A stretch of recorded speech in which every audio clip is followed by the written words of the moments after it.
तर स्वारगेटच्या पुढनं म्हणजे स्वारगेटच्या मागून एक रस्ता आहे, तिथं आपण गेलो की आपल्याला एक ही बस मिळते. तर बसमधनं तुम्ही 2-3 मी आता इथं थोडं पुढंच उतरलो, मी चाललो आहे आता मागं चालत चालत तिथं.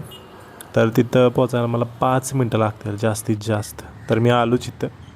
तर इथं तुम्ही बघचाल इथनं एक वर एक पायऱ्या चालल्यात. तर इथनं वर चालत चालत जायचं आहे आपल्याला. आता इथनं चालत जाऊन 5-10 मिनटं, मग पुढं पण पायऱ्याच आहेत अजून बघा.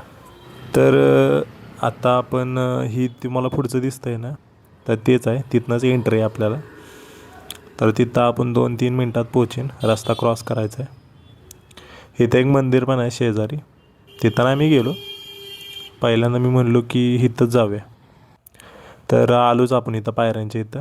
तर ह्या अशा सरळ वर पायऱ्या जातात. हां, पण मेन गोष्ट काय, या सगळ्या उभ्या पायऱ्या आहेत. चढून चढून लय काटा येतो. पुढं वर गेल्यावर तुम्हाला हॉटेल पण आहे काय छोटं, आणि पाण्याची पण सोय आहे, तुम्ही जाऊ शकता वर, काय प्रॉब्लेम नाही. आणि मोस्ट ऑफ इथं कपल्सच येतात. आता आपल्यासारखी सिंगल माणसं आपण काय करणार आहे, आपण एकटं जायचं मस्तपैकी. आणि तर चला, तर फायनली आपण वर पोचलो. तर हे एक मंदिर आहे, देवीचं आहे म्हणजे पार्वतीचं आहे. तर तिथं पहिल्यांदा मी दर्शन घेतलं आणि त्यानंतर इथे आलो संग्रहालयात डायरेक्ट. तर इथं म्हणजे आपले जे हिस्ट्री सगळी झाली आहे, बाजीराव सगळे, तर त्यांच्या ज्या गोष्टी आहेत त्या इथं सगळे ठेवल्यात, तुम्ही बघू शकता.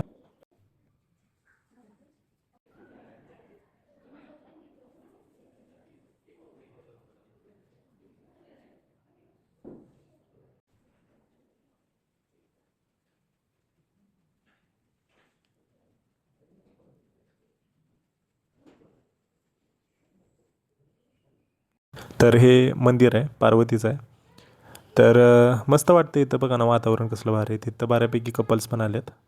तर हे 2 देव आहेत, इथनंच पाया पडून घ्या, मी काढून आणलेत फोटो. तर हे झाल्यावर मी थोडं इथं हिंडतच होतो. थोडं इथं वर बघण्यासारख्या खूप गोष्टी आहेत. ते जे हिस्ट्रीमध्ये जे झालेलं त्यांचे ह्यांनी हे करून ठेवलेत.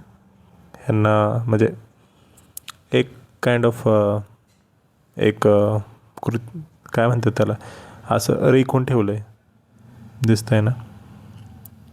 तसं शांत आहे वर. अशा म्हणजे बऱ्याच गोष्टी आहेत बघण्यासारख्या. मेन गोष्ट त्या संग्रहालयात तर खूप गोष्टी आहेत जुन्या, त्या मस्त बघायला पण वाटतात. इथं प्यायला पाणी पण आहे, ह्याच्या पलीकडंच आहे. हे बघा काय काय त्यांनी दिलं आहे इथं.